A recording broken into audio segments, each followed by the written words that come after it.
మాజీ ప్రధాని మన్మోహన్ సింగ్ ఆయన నిన్న రాత్రి అస్తమించారు. ఆయన 2004 నుంచి 2014 వరకు కూడా ఆయన దేశ ప్రధానమంత్రిగా చేశారు. ఇక ఆయనతో ప్రత్యక్ష అనుబంధం ఉన్న సీనియర్ రాజకీయ నాయకులు వి హనుమంతరావు మన దగ్గర ఉన్నారు.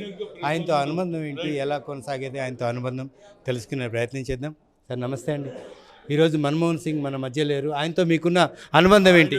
తోటి నాకు చాలా దగ్గర సంబంధాలు ఉండే. ఆయన ప్రధానమంత్రి ఉన్నప్పుడు 2-3 సార్లు వేరియస్ ఇష్యూలో ఐఐఎంలో రిజర్వేషన్ కొట్టేసినప్పుడు ఆయనను కలవడం, సోనియా గాంధీ చెప్పిన తర్వాత కలవడం, ఆయన బిల్లు పెట్టడం వల్లనే ఇవాళ కొన్ని వేల సంఖ్యలో మా ఇంజనీర్లు అవుతుండ్రు, ఆల్ ఇండియా ఇన్స్టిట్యూట్ ఆఫ్ మెడికల్ సైన్సెస్లో డాక్టర్లు అవుతుండ్రు. ఆయన ఏది నిరాడంబరంగానో లేకుంటే హై లెవెల్ మనిషి కాదు. ఆయన బడుగు బలహీన వర్గాల గురించి ఆలోచన చేసే వ్యక్తి.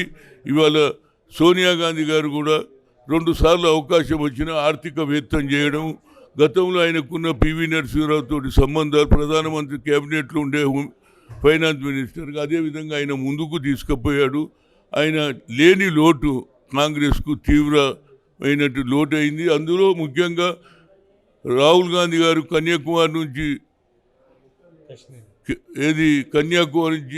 కశ్మీర్ వరకు నడిచిన తర్వాత we come to the power will conduct caste wise, దాన్నే ఇవాళ ఆయన ఉన్నుంటే ఆయన ఆలోచన ఇంకా బాగా దృఢమైన నిశ్చయంతో అందరితో, అదేవిధంగా మన రాష్ట్రంలో కూడా కులగన జరిగింది, మిగతా రాష్ట్రాలలో జరుగుతలేదు. డాక్టర్ మన్మోహన్ సింగ్ చనిపోవడం మాకు చాలా బాధాకరం ఉంది. అదేవిధంగా ఈ కులగన తెలంగాణలో పూర్తి చేయడం జరిగింది.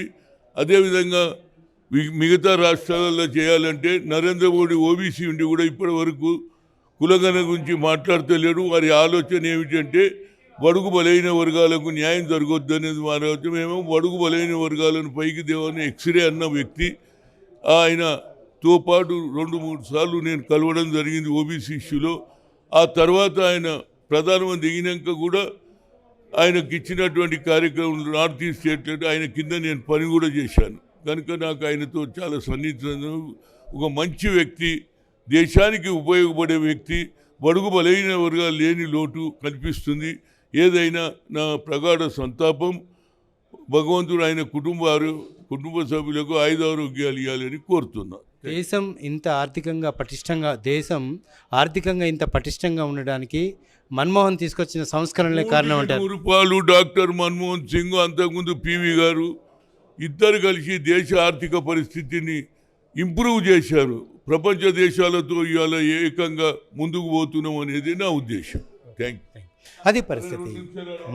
మాజీ ప్రధాని మన్మోహన్ సింగ్ ఏదైతే దేశ ఆర్థిక పటిష్టత కోసం తీసుకొచ్చిన సంస్కరణల వల్ల ఈరోజు భారతదేశం ఈ రకంగా ఉందనే అంశాన్ని వి హనుమంతరావు చెప్పుకొచ్చారు. ఇక ఆయనకు ప్రత్యేక అనుబంధం ఉంది మన్మోహన్ సింగ్తో అనే అంశాన్ని కూడా వి హనుమంతరావు చెప్పుకొస్తున్న పరిస్థితి కనిపిస్తుంది. కెమెరా పర్సన్ రామకృష్ణతో హరికృష్ణ, వన్ ఇండియా తెలుగు, హైదరాబాద్.